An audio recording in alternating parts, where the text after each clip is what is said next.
그러니까 자 보셔요. 왜 알아보자 그랬냐면 증명되지 못한 것을 믿는 것은 어리석은 거예요. 여러분들 잠깐 생각해 보죠. 이 세상에 신이 굉장히 많다고 하거든요.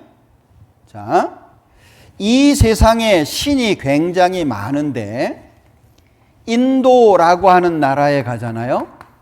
인디아. 인도네시아 말고 인디아, 인도요. 인도는 3억 3천만의 신이 있다고 얘기합니다. 3억 3천의 신이 있으려면 어지간한 건 다 신이어야 돼요. 하다못해 길바닥에 굴러다니는 돌멩이까지 신이 돼야 돼요. 얼마나 많은지 몰라요. 자, 그 위에 네팔이라고 하는 나라는 2억의 신이 있다라고 얘기합니다. 그런가 하면 일본 같은 경우에는 800만 가지라고 얘기합니다. 그런데 일본에서 이 800만 가지는 꼭 숫자적으로 800만이라기보다는 많다라는 뜻이에요. 아주 많다. 우리나라에선 많은 거 표현할 때 어떻게 해요? 5만 가지 뭐 이러잖아요. 그게 꼭 숫자적으로 5만 가지를 말하는 건 아니죠. 많다는 뜻이에요. 자, 그런가 하면 우리나라 제주도 같은 경우에는 18,000의 신이 있어요. 신 없는 데 있습니까? 전 세계 돌아다녀 보면서 신 없는 데 있어요? 그래서 제주도 같은 경우에는 신구간이라고 해가지고 지금은 뭐 많이 희석됐습니다만은 1년 중에 15일이 안 되는 그 짧은 기간 안에 이사를 합니다. 왜요? 신들이 이제 결산하러 회의하러 갑니다. 그러면 이제 제주도에는 신이 없는 거예요. 그 틈을 타가지고 부뚜막도 고치고 이사도 하고 뭐 할 거 다 하는 거예요. 그래서 이사 언제 해요? 손 없는 날 하잖아요. 손 없는 날이 뭐예요? 이거 없는 날은 아니겠죠? 네? 귀신이 쉬는 날이에요. 신이 없는 곳이 없어요. 그런데 잘 보십시오. 자기를 스스로 증명하지 못하는 신을 믿을만 하냐 그 얘기예요. 자기를 증명하지 못하는 신은 거짓입니다. 가짜예요. 그런데 존재하는 수많은 신들 가운데에서 자기를 증명하는 신이 있습니까? 하나도 없어요. 그냥 믿는 거예요. 우리나라 봐봐요. 그냥 조상들 쪽부터 불교예요. 조상 때부터 유교예요. 그냥 내려온 전통이라고 생각하고 받아들이는 거예요.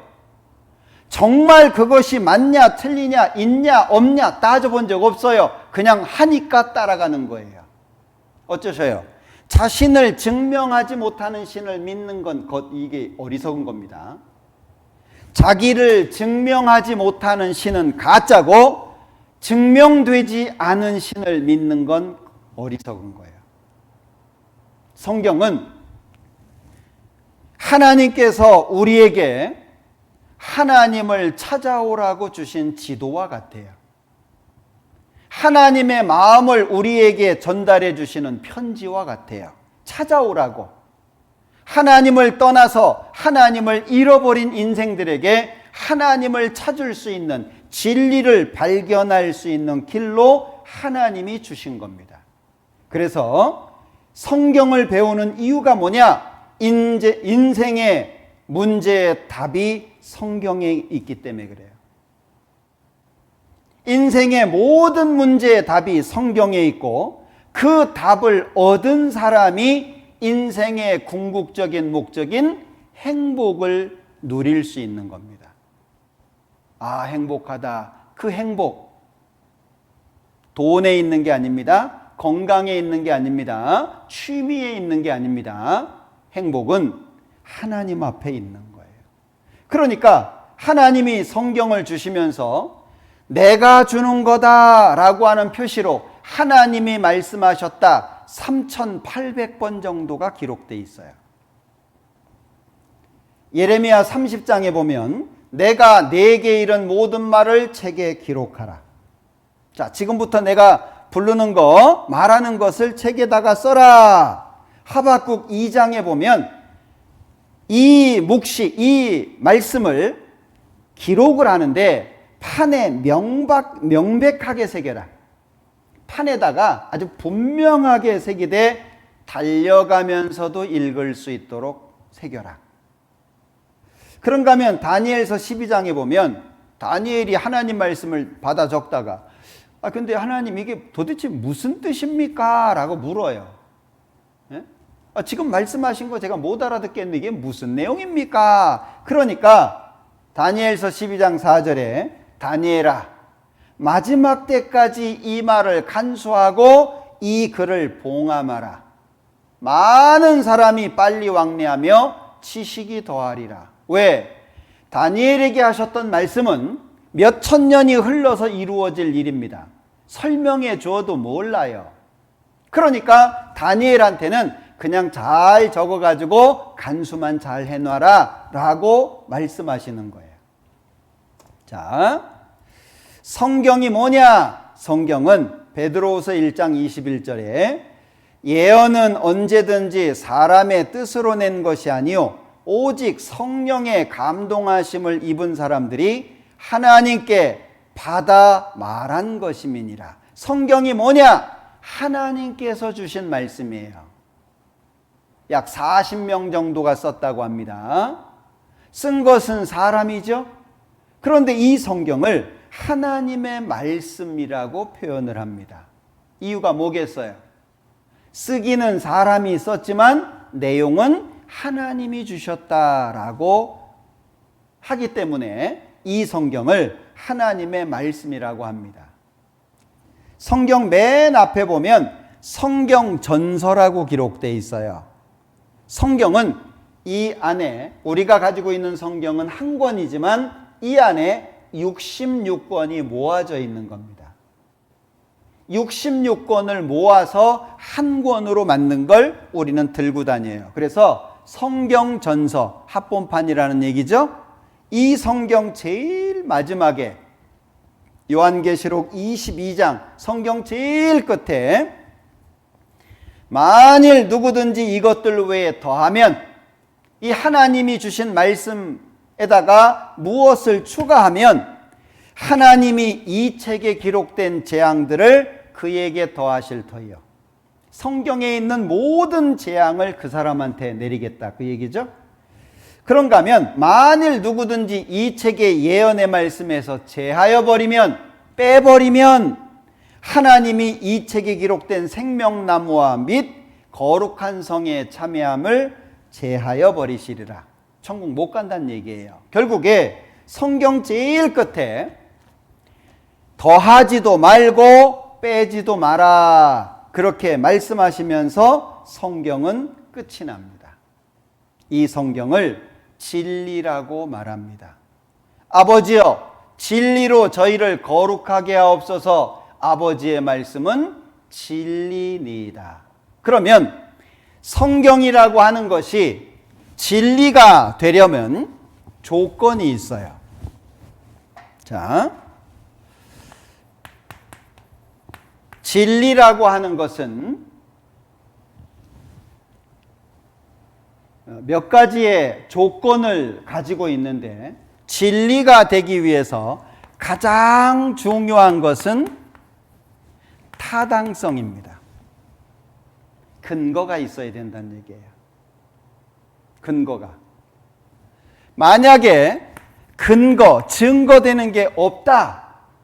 그러면 자기 고집일 수밖에 없잖아요. 그죠? 옳다, 옳은 근거가 있고 잘못됐다, 잘못됐다는 근거가 있잖아요. 옳고 그름을 구분하기 위해서는 반드시 그것을 증명할 수 있는 근거가 필요합니다. 그리고 또 한 가지는 객관성이에요.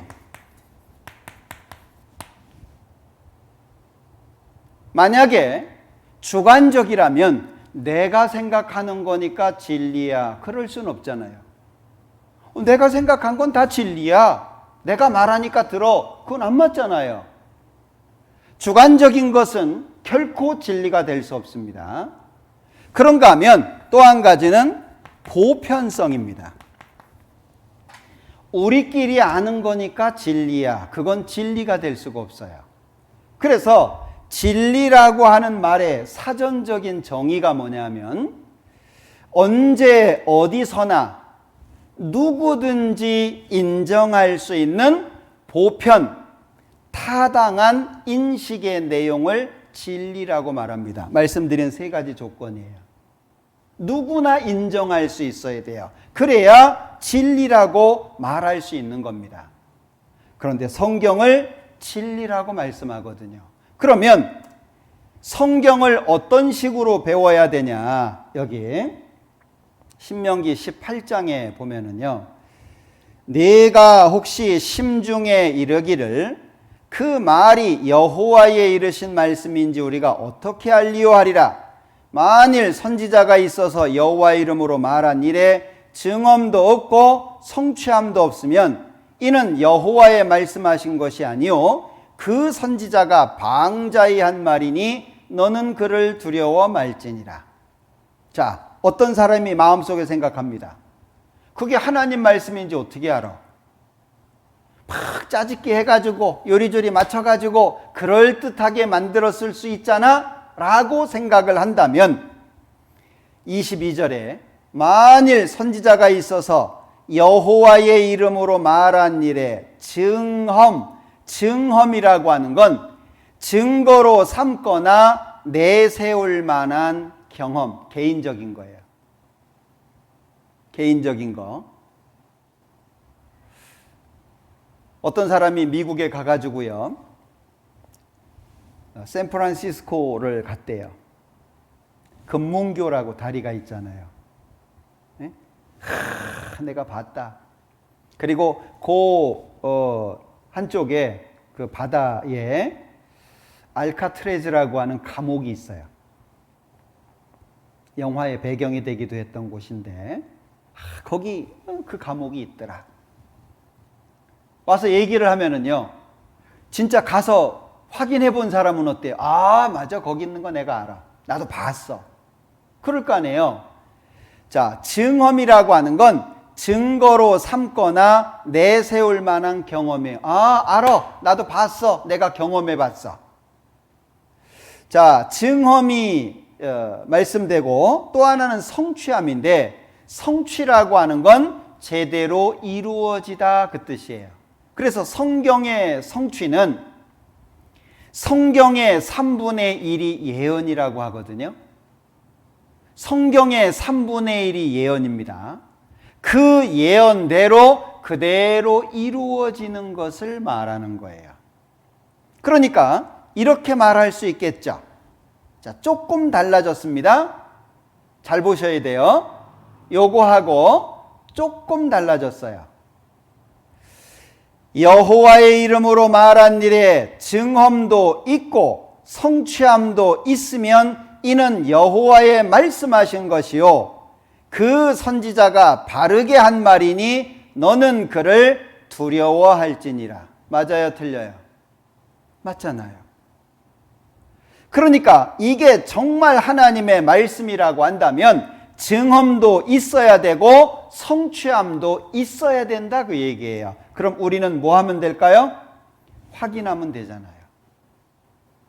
정말 증험이 있는지 성취함이 있는지 우리가 확인해 보면 되지 않겠습니까? 성경에서 믿음이 생기는 방법을, 자, 믿음은 들음에서 나며 들음은 그리스도의 말씀으로 말미암았다 그랬습니다.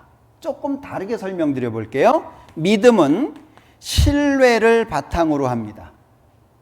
신뢰는 경험을 통해서 이루어지죠. 성경은 이 경험을 두 가지로 말씀하고 있는 거예요. 첫 번째가 증험이라고 하는 것이고 두 번째가 성취라고 하는 거죠. 그럼 우리는 증험과 성취가 성경에서 발견되는지를 확인해 보면 되는 거예요. 다시 말하면 성경에 말씀하신 그대로 됐다라고 하는 거, 확인할 수 있냐? 그리고 미리 예언된 것이 그대로 이루어졌다는 걸 확인할 수 있냐? 사람은 용감해야 됩니다. 용감하다라고 하는 것은 사실을 사실로 인정할 줄 아는 거예요. 비겁하다는 게 뭐죠? 사실을 사실로 인정 안 하는 게 비겁한 거예요. 사실이라면 그 사실을 마음속에 받아들여야 된다는 거죠.